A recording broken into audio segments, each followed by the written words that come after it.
L'écriture inclusive, c'est la volonté de travailler avec la langue française pour mettre plus en visibilité le féminin et le neutre aussi. Il existe pour cela des pratiques linguistiques que chacun et chacune pourra décider d'utiliser ou non. La première pratique porte son attention à la diminution du sexisme dans la langue, par exemple en abandonnant dans les documents administratifs l'usage du mademoiselle. La suivante est celle de la double flexion, comme De Gaulle en son temps lorsqu'il disait « Française, français » au début de ses discours pour permettre au féminin et au masculin d'être lus et entendus. La troisième pratique est d'utiliser des noms féminins de métiers pour désigner les femmes exerçant ces métiers. La quatrième vise à raccourcir la double flexion, par exemple en écrivant les étudiants.es pour désigner à la fois les étudiantes et les étudiants.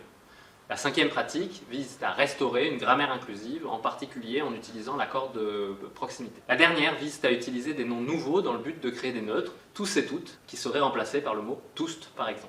Si certaines de ces pratiques sont aujourd'hui admises, ce n'est pas encore le cas pour toutes.